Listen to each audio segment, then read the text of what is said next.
Bienvenidos a Cultural Cordón. Bienvenidos a la exposición Visiones de América. Arte desde el confín del mundo. Una producción de la Fundación Caja de Burgos que permanecerá abierta hasta el 2 de septiembre de 2018, con horario de 12 a 2 y de 6 a 9, de martes a sábado, y de 12 a 2 los domingos y festivos. 158 obras de pintura, escultura, cerámica, plata, marfil y objetos muebles realizados en América y Filipinas durante los siglos XVI, XVII y XVIII, procedentes de los principales focos artísticos como México, Puebla de Los Ángeles, Cuzco, Quito o Cochabamba, pero también de Brasil y de Colombia, conforman el contenido de esta exposición. La colección reunida a lo largo de los años por Francisco Marcos, a la que se han sumado algunas otras piezas de coleccionistas amigos para ofrecer una lectura más acabada de determinados aspectos de la muestra, ha permitido configurar una rica y variada selección. Con ella pretendemos ofrecer una visión de un arte tan diverso, complejo y exuberante como el continente que le dio origen, en una producción realizada y producida en exclusiva por la Fundación Caja de Burgos para su espacio Cultural Cordón. Con suma frecuencia, las artes vinculadas al pasado español en América y Filipinas no han sido atendidas con el cuidado que merecían. Su consideración se ha sustentado en la deuda con el arte de la metrópoli o en la influencia de los grandes centros europeos, italianos y flamencos. Hoy, el arte de la América virreinal comienza a percibirse como el producto de una cultura y una sociedad con sus propios requerimientos y soluciones, con su lenguaje distintivo, sí, pero también desde la fascinación y el asombro que sus creaciones causaron en Europa. La exposición recrea en 4 grandes áreas otros tantos fenómenos transversales de la cultura y el arte de la América hispánica. Antes que determinar capítulos específicos, se ha optado por una lectura abierta que aborde las principales características e influencias del arte y de la sociedad del Nuevo Mundo durante los siglos XVI al XVIII, justo antes de la eclosión del sentimiento nacional que puso fin al imperio surgido tras la unión de las coronas de Castilla y de Aragón. Esta exposición, por el contrario, quiere ahondar en aspectos esenciales del arte americano, el mestizaje cultural y los préstamos formales entre las dos orillas del Océano Atlántico, la colonización, la religión, la lengua, la organización del poder, la génesis de una sociedad nueva, la realización de propuestas artísticas diferenciadas unas veces y compartidas otras, el traslado de experiencias, la sugestión y, por qué no, el asombro que el descubrimiento de algunas creaciones sigue provocando en el espectador. Más que un arte de síntesis, se trata de un arte que muestra una realidad diferente, híbrida y heterogénea, menos preocupado por resolver problemas estilísticos que por servir como vehículo de expresión de un mundo nuevo.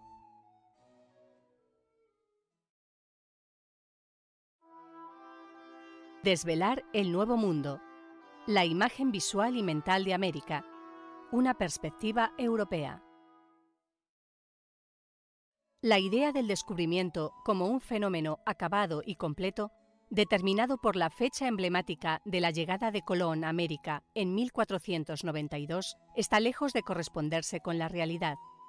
El continente no solo necesitó de muchos años para su cabal conocimiento, sino, lo que es también relevante, requirió por parte de los españoles y europeos de un largo proceso de asimilación. Se trata nada menos que del encuentro con otro mundo ante el que Europa respondió con los criterios de una sociedad que transitaba del medievo a la Edad Moderna. Tradicionalmente, se ha significado la influencia europea en el arte de la América hispánica como una de sus características más determinantes. En efecto, los pintores y grabadores flamencos, italianos y españoles capitalizaron el mercado artístico americano, sobre todo en el siglo XVI y en los primeros compases del siglo XVII.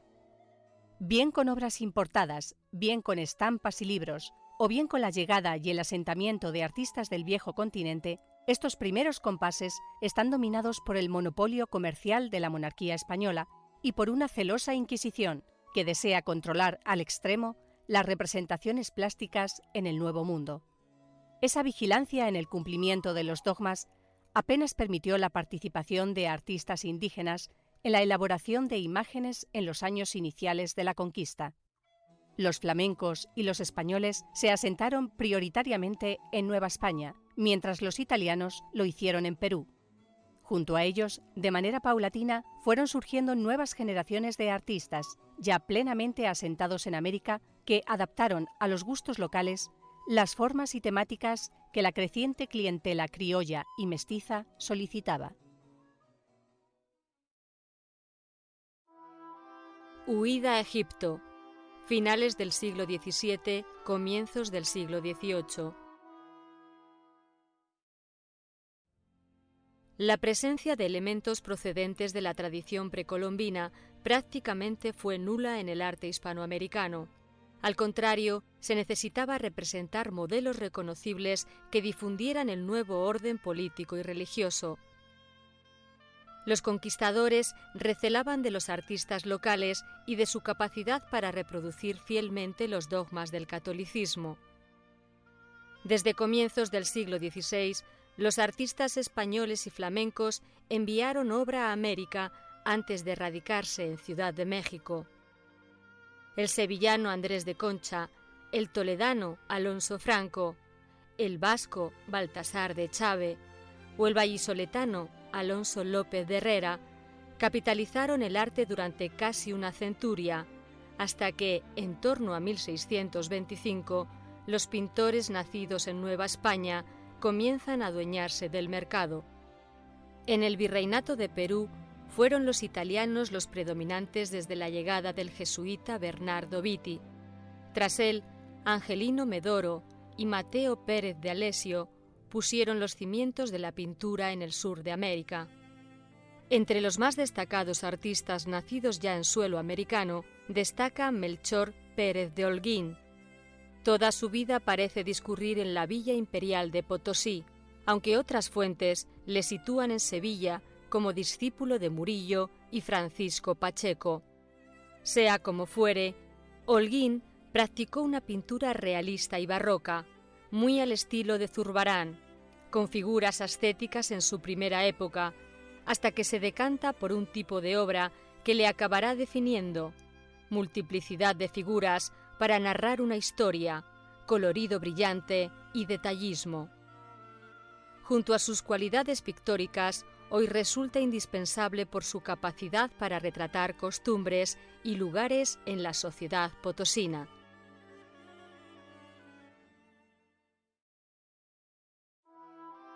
Caja, México, siglo XVIII.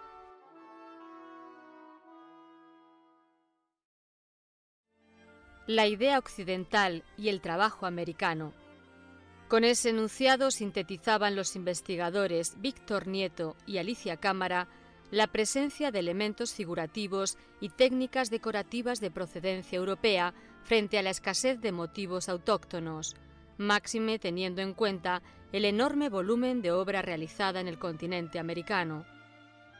Los grandes conjuntos arquitectónicos de Santo Domingo, Las Antillas, Ciudad de México, Quito o Lima de los siglos XVI al XVIII dan fe de la inagotable querencia por las combinaciones formales, con independencia del marco cronológico en el que tuvieran su origen. Esa independencia de los conceptos estilísticos es fundamental para entender el arte de la América hispánica.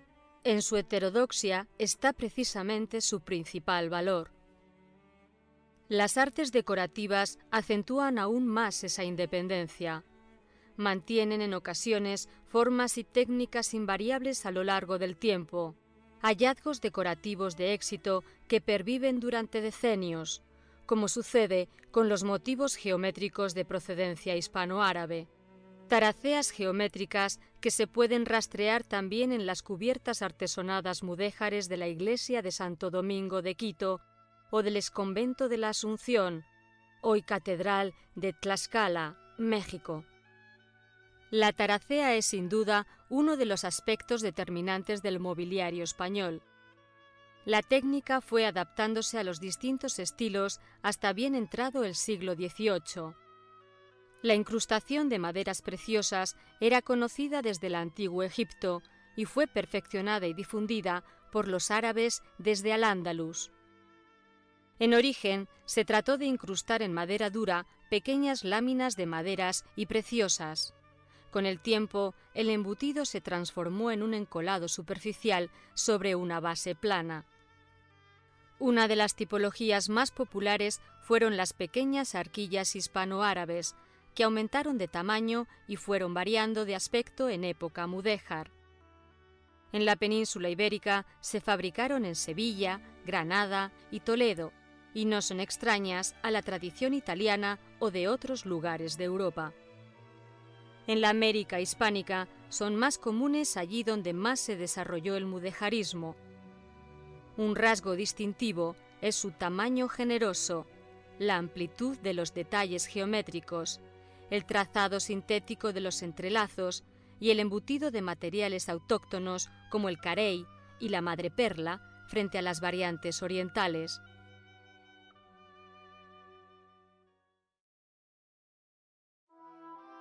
Tapiz con representación de grutescos y 2 búcaros con leones rampantes. Cuzco, Perú, siglo XVII.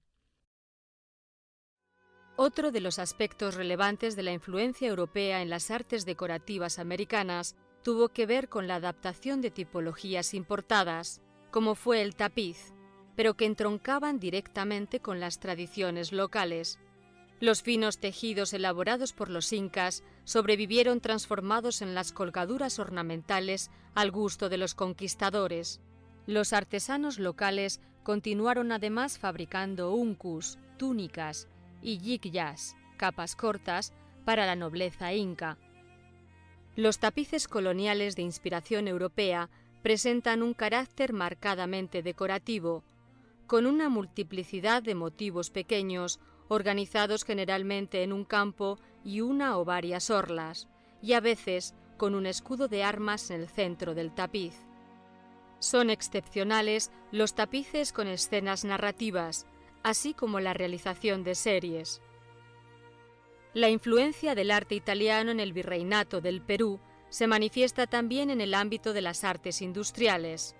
Los grutescos, candelieri, búcaros y leones rampantes de inspiración toscana fueron tejidos con maestría por los tejedores incas, familiarizados con el hilo de alpacas y vicuñas y habituados a los finos paños cumbi, de delicados motivos geométricos, vivo colorido y ligereza.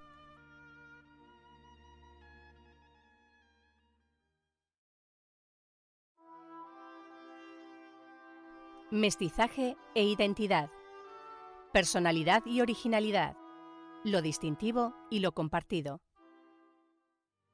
Lo que diferencia al arte de la América hispánica es precisamente la aparición y consolidación de manifestaciones locales que se acentúan a partir del siglo XVII. Los artesanos indígenas, la creciente población mestiza y los descendientes criollos de los conquistadores fueron modulando un gusto propio que incorporó creaciones procedentes de Asia, merced al comercio a través del Pacífico con Filipinas. El resultado fue una amalgama en el que una cultura eminentemente hispánica acabó trufándose con las aportaciones de una sociedad cada vez más decidida a seguir su propio rumbo. Por un lado, los artesanos indígenas adecuan su habilidad a las necesidades de los nuevos encargos. Por otro, reproducen temas cristianos con técnicas autóctonas. A medida que la élite criolla se asienta y fortalece, los temas iconográficos, las advocaciones locales y el recurso a ornamentos de tradición propia configuran un arte original y distintivo.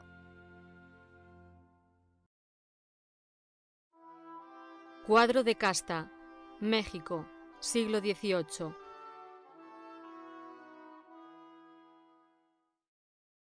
Sin duda, las pinturas de mestizaje constituyen una de las creaciones más interesantes del arte americano. Es importante señalar que los cuadros de castas, como también se les llama, No especifican patrones concretos ni responden a modelos teóricos de combinaciones étnicas, pero en cambio sí sirvieron para determinar el registro civil de los mestizos al ser bautizados, y fueron un instrumento de identificación y adscripción racial por parte de las autoridades virreinales. Debe señalarse también que los cuadros de castas son fruto del interés de la ciencia por la clasificación taxonómica de las especies, tal y como propugnara Carlos Linneo en el siglo XVIII. Hoy constituyen una fuente de información de primer orden, no solo sobre la infinita mezcolanza de la sociedad hispanoamericana, sino también sobre los comportamientos, actitudes, formas de vida, alimentos o vestidos de las clases populares y del cada vez más influyente linaje criollo. No es infrecuente que estas pinturas de castas representen las combinaciones en las que intervienen blancos con actitudes distinguidas, en poses correctas y con vestidos a la europea. Por el contrario, en las combinaciones entre diferentes tipos de mestizos son habituales las escenas de trabajo, el empleo de indumentarias autóctonas y, en ocasiones, escenas de violencia contra la mujer o los niños, un modo de atribuir despectivamente a determinados grupos étnicos comportamientos brutales en función de su origen y posición social. Los cuadros de castas generalmente se resolvían en series de entre 14 y 20 obras, con una escena única cada una de ellas. Menos frecuente es la variante en la que en un solo cuadro se representan diversas combinaciones.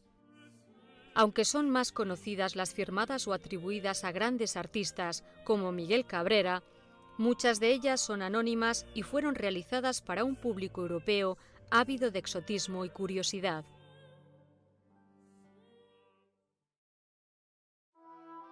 Ángel Arcabucero, Perú, siglo XVIII.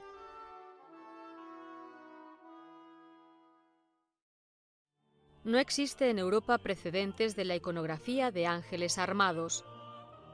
La fuente originaria parece proceder del libro de Enoc, donde se adjudica a los arcángeles un fenómeno climatológico. Los religiosos de América pudieron utilizar el texto para sustituir la idolatría de los astros y cristianizar así deidades paganas. La mayoría de las representaciones se fechan en el siglo XVIII y se inscriben en el llamado barroco mestizo cuzqueño, denominación que refiere la pintura reacia a seguir los patrones europeos. El dibujo plano, la obviedad de la perspectiva, el recurso a la flora y a la fauna locales, junto al habitual empleo del brocateado, una técnica de imitación del brocado textil utilizando plantillas de pan de oro cubiertas de pintura y bruñidas, son algunas de sus características. La casaca corta, las grandes mangas acuchilladas por donde asoma la camisa con encajes en los puños y sobrecuello, la sobrecamisa y la capa definen el uniforme del arcángel, similar al empleado por los tercios en Europa. Es significativo que fueran dos pintores indígenas, Diego Quispe Tito y Basilio Santa Cruz, los iniciadores de esta pintura mestiza, cuando los indios se separaron en 1868 del gremio de pintores y formaron grupo independiente. Pero ello no basta para el éxito de esta iconografía. Hizo falta un mercado que acogiera esta producción decorativa y anecdótica que fue convertida en una suerte de pintura nacional. Tal vez ello se debiera a la costumbre que existía en Lima de celebrar una procesión el día de San Miguel. Los indios acudían vestidos de ángeles y con armas prestadas por el arsenal del palacio. En 1750 aprovecharon la circunstancia para levantarse contra el virrey, quien canceló los actos desde entonces. Virgen de Guadalupe, México, siglo XVIII.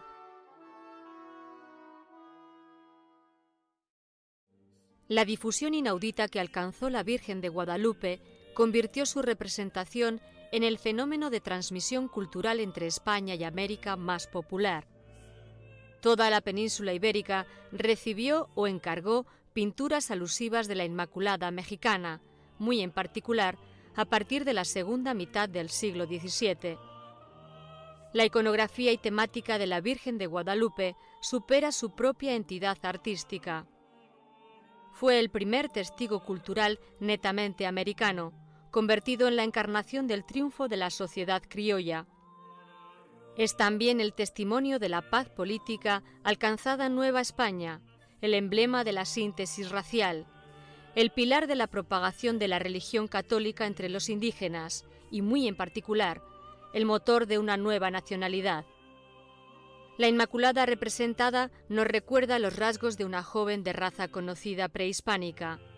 Es el rostro del mestizaje entre indios y españoles.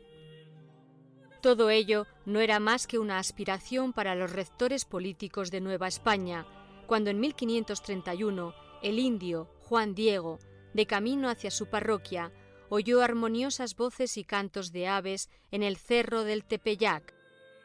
Una resplandeciente dama le instó a erigirle un templo en ese mismo lugar y que comunicara al obispo de México su voluntad.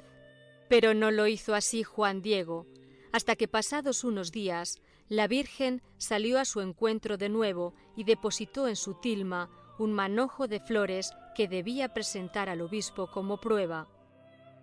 Al mostrarlas, las flores dibujaron sobre la capa la imagen de la Virgen ante los ojos de Fray Juan de Zumárraga. El relato milagroso va a determinar la iconografía guadalupana.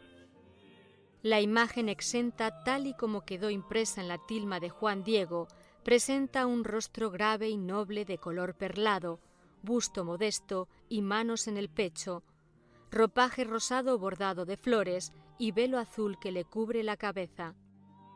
Son también numerosas las pinturas que recogen en los ángulos la historia de las apariciones. En México, las pinturas más antiguas datan de 1625.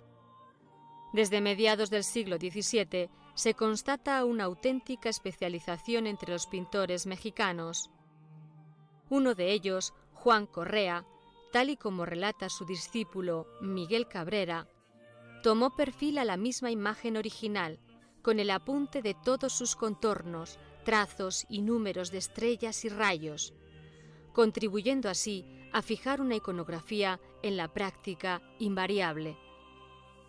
La imagen que presentamos aquí está realizada con una técnica muy particular. Se trata de un enconchado, un cuadro embutido de madreperla y ayudado de colores, como lo definiera Antonio Pons, un tipo de obra muy demandado por su viveza, originalidad y exotismo por las élites locales y peninsulares.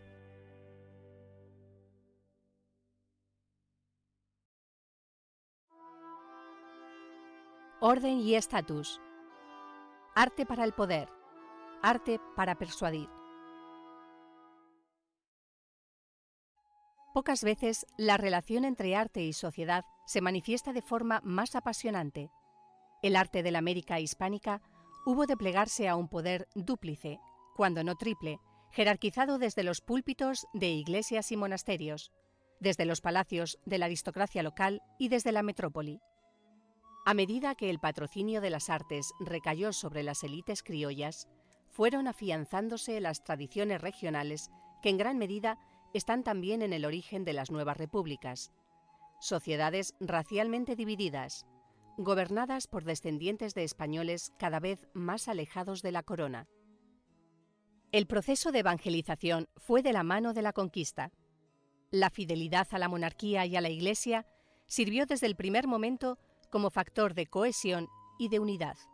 La modernización del reino tras la llegada de los Borbones en 1700 afectó de inmediato a América, al procurar la nueva dinastía un control más estricto de las órdenes religiosas que desembocaría con la expulsión de los jesuitas en 1767.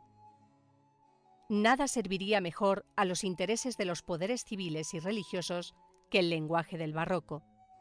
Un arte para la persuasión, se le ha llamado, que se identifica plenamente con la sensibilidad autóctona hasta erigirse en el estilo que define a Iberoamérica.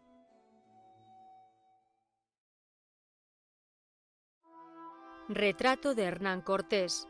Escuela Española, siglo XVII.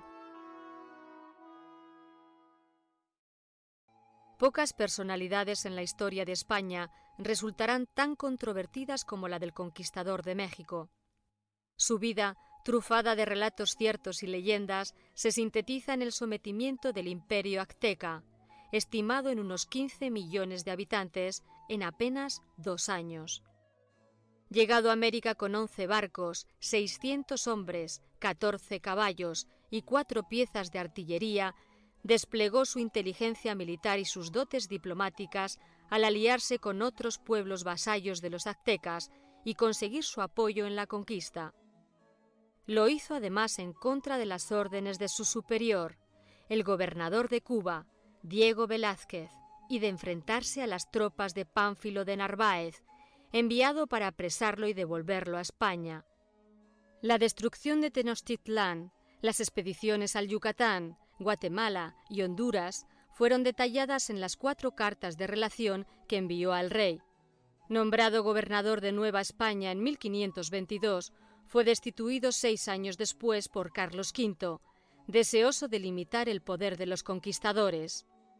En 1530 dirigió nuevas expediciones que incorporaron a México a la Baja California, y en 1541 batalló en Argel, en un intento de congraciarse con la corona, antes de morir en 1547 en Castilleja de la Cuesta, Sevilla. Su fortuna crítica siempre ha oscilado entre las acusaciones de brutalidad y falta de escrúpulos en la conquista, sus dudas sobre la legalidad de la esclavitud y su oportunismo e inteligencia natural.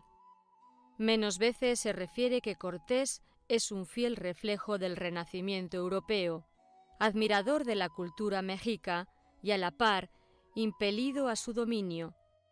El convencimiento de la supremacía de la fe cristiana y de la extensión de las políticas humanistas en un nuevo territorio que quería libre del desorden de Occidente, le indujo a tomar las decisiones maximalistas que han determinado su consideración histórica. El retrato que presentamos es similar al conservado en el Museo de América de Madrid. Presenta a un hombre joven vestido con la austeridad propia del siglo XVI español, un jubón negro anudado con bellos botones de plata calada y golilla sencilla de encaje asomando por encima, la cruz de la Orden de Santiago en el pecho y vistoso tocado de plumas completan el conjunto.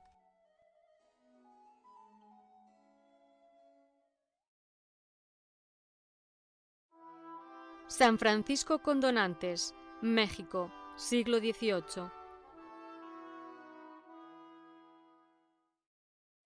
Sin duda fue Cristóbal de Villalpando uno de los más representativos pintores del barroco de Nueva España. Se estima que pudo nacer en México, ciudad en la que fue veedor del gremio de pintores, además de militar con el grado de capitán. Sus primeros trabajos se fechan en 1675 en el convento franciscano de San Martín de Tours, de Huaquechula. En la Catedral de México realizó varios encargos para la pintura de los muros de la sacristía, como también hiciera después con la bóveda de la Catedral de Puebla. También en las catedrales de México y Puebla pintó diversas series de arcángeles que le dieron fama. Los franciscanos de Antigua, en Guatemala, le encargaron un ciclo de 49 pinturas consagrado al santo de Asís, pinturas con las que se relaciona la que aquí presentamos. Villalpando es tenido como el pintor que mejor supo interpretar el barroco flamenco a la manera de Rubens. Empleó grabados, algo común a la mayoría de los pintores americanos y europeos, para sus composiciones y probablemente copias pintadas. Además, en su paso por la Catedral de Puebla, pudo ver las pinturas de escuela madrileña influidas por Rubens. El artista mexicano no se limitó a replicar los grabados, sino que demostró sus dotes pictóricas al resolver las figuras en un solo plano, emplear un colorido brillante y enfatizar el dinamismo y la variedad de posturas y gestos. Es apropiado señalar que Villalpando pudo recurrir a tipos físicos próximos, conestando en su pintura iconografías religiosas determinadas por los encargos con planteamientos personales. Entre sus seguidores más relevantes se cita a Juan de Correa, el gran pintor que configuró la iconografía de la Virgen de Guadalupe, y José de Ibarra, muy influenciado por Murillo y uno de los renovadores de la pintura novohispana.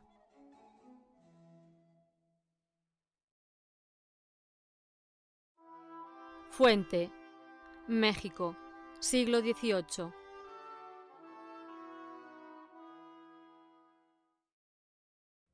Fue México el principal productor de mineral plata de la corona española. Su valor como sostén de las economías mercantilistas, en las que los metales preciosos determinan el capital de las naciones-estado, condicionó gran parte de la política monetaria de España. A lo largo del siglo XVI, la platería americana continuará con los modelos y técnicas trasplantadas por los artífices españoles. La tradición indígena en el trabajo de los metales preciosos y la gran riqueza argentífera del continente americano fueron los dos factores determinantes para que el arte de la platería hispanoamericana tuviera un gran desarrollo y una brillante trayectoria. Ante la demanda de objetos de platería, la corona decidió desde muy temprano, siguiendo la costumbre establecida en España desde 1435, controlar los trabajos exigiendo en cada pieza la estampación de 4 marcas reglamentarias: la personal del artífice, la del ensayador marcador, que analizaba el metal dejando una muesca conocida como burilada, y si resultaba que su ley, bondad del metal, era la establecida, agregaba su marca personal para dar fe de esa calidad, además de imprimir las otras 2 de su competencia, la de la localidad donde se había realizado la prueba y la del impuesto fiscal, marca inexistente en España, pero que en América tuvo mucha importancia porque significaba grandes ingresos en la hacienda real. Entre las muchas piezas de plata presentadas en la exposición, destacamos una fuente de vajilla de singular estructura circular y sin decorar, que fue labrada en la época del ensayador Diego González de la Cueva, cuya marca ostenta, a la que tiempo después se le agregó un escudo nobiliario en el XIX, cuyas armas se atribuyen al blasón de la princesa de Iturbide, esposa de Salvador de Iturbide y Huarte, tercer hijo del emperador de México, Agustín de Iturbide. Su valor histórico es notable, pues no es fácil encontrar una pieza mexicana que haya pertenecido a un miembro de la familia imperial.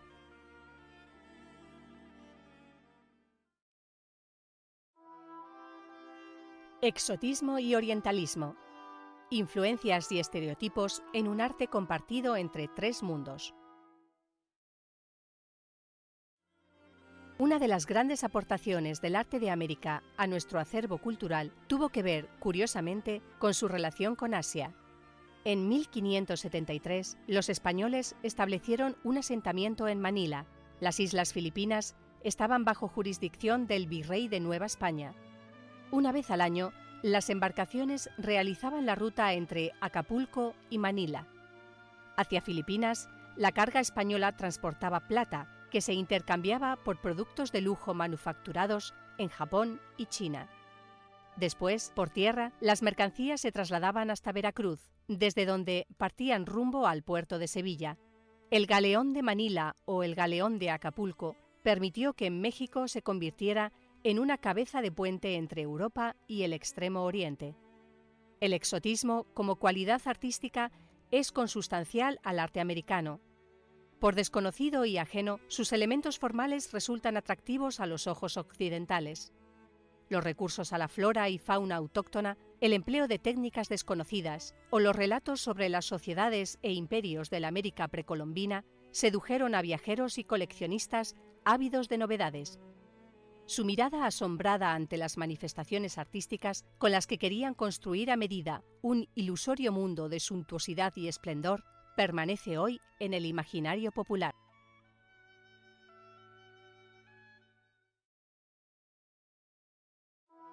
Biombo con escenas japonesas.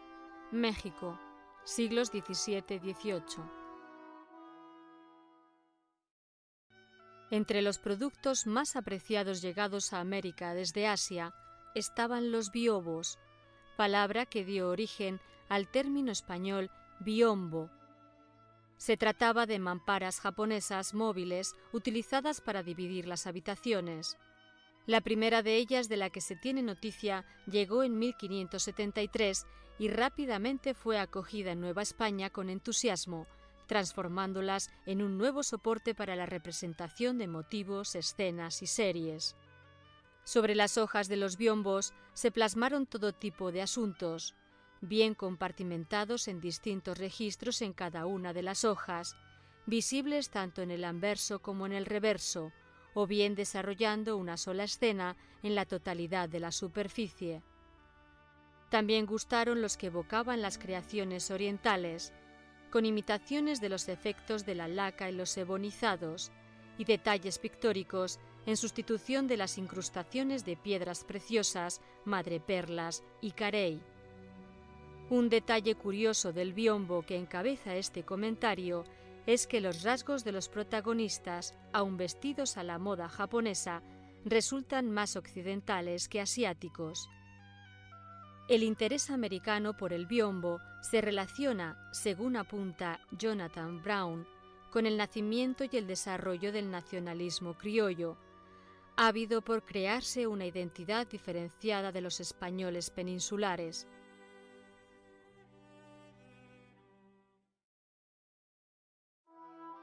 Niño Jesús triunfador sobre la muerte, Vanitas. Escuela hispano-filipina, siglo XVII. Con la denominación genérica de marfiles hispano-filipinos se identifica a una de las mercancías más citadas en los inventarios del galeón. Las esculturas de marfil se realizaron conforme a la iconografía y modelos peninsulares, pero ejecutados por artesanos orientales. Su absoluto anonimato revela también la consideración europea por sus artífices, dispuestos a conceder más valor al propio material que a quienes llevaron a cabo algunas de las obras maestras de la escultura barroca. Según los testimonios de los misioneros, fueron labradas por los angleyes, denominación que identificaba a los chinos residentes en Filipinas. La técnica nunca fue completamente revelada. Se sabe que humedecían el marfil y que lo cincelaban con un instrumental similar al empleado en la talla de maderas duras. Las superficies lisas y brillantes son las señas de identidad de un arte que se desarrolló en los años de permanencia española en Filipinas entre 1565 y 1898. Margarita Estella, la principal especialista en marfil hispano-filipino, identifica 3 periodos. En el siglo XVI domina el orientalismo de los rasgos, el tamaño de las piezas y el esquematismo anatómico. En el siglo XVII, la calidad de la talla sobresale por encima del valor material. Se identifica una mayor preocupación por la armonía y por la definición de los rasgos. En el siglo XVIII, tanto anatomías como detalles parecen más sintéticos, acompañados de una policromía que a menudo oculta las deficiencias de la talla. Sobre la obra que encabeza este comentario, Margarita Estella ha escrito que su composición parece derivada de un grabado, pero su fuerte realismo y delicada factura denuncian la mano de un buen artista. Sobre estos niños se ha discutido su probable realización en Japón bajo la influencia jesuítica. Sus rasgos fisonómicos muy finos difieren de lo típico hispano-filipino, pues el orientalismo indudable de sus ojos se consigue con una forma almendrada semientornada, pero el resto de sus facciones y la nariz, con las aletas destacadas, responden claramente a los realizados por los angleyes en Filipinas. Caja Costurero, región de Pasto, Colombia, siglo XVIII. La resina obtenida con un arbusto silvestre llamado mopa mopa permitió a los artesanos de San Juan de Pasto desarrollar una interesante y no muy conocida técnica artística. La ciudad, enclavada en la actual Colombia, pertenecía a la Audiencia de Quito en el Virreinato de Perú. Desde muy pronto, los conquistadores españoles se interesaron por sus creaciones, difundiéndolas por Europa y formando parte de las mejores colecciones de tesoros y maravillas, tal y como recogió Lucas Fernández de Piedrahíta en la Historia General de la Conquista del Nuevo Reino de Granada en 1541. La técnica de elaboración comienza con la recolección de hojas y frutos del arbusto. Después de macerarlos y cocinarlos, obtienen una resina que debe ser molida y amasada hasta hacerla maleable. Después se la colorea y estira hasta formar una delgada película. La lámina obtenida se fija a un soporte, generalmente de madera, que el artesano recorta dándole la forma deseada. En ocasiones, la lámina de barniz se acompaña con placas de oro, plata o estaño. La práctica requería de una gran pericia para limitar al máximo los errores en el recortado de las formas, casi imposibles de solventar cuando se sobreponían láminas de diferentes colores. Con este método se manufacturaron objetos suntuarios de uso doméstico, como vajillas, cajas, cofres, escritorios y cajas contenedores, tipologías todas muy bien representadas en la exposición. Especialmente significativos son 3 muebles, una caja contenedor, una caja costurero y un escritorio. Los 3 están profusamente decorados en todos sus frentes con motivos de flora y fauna, principalmente autóctona, si bien se pueden apreciar otros tipos propios de la tradición europea, o las escenas de caza y duelo que ornamentan la caja costurero, unos muebles que adquieren su rica imagen final gracias a un variado e intenso colorido y a la aplicación de herrajes de gran calidad.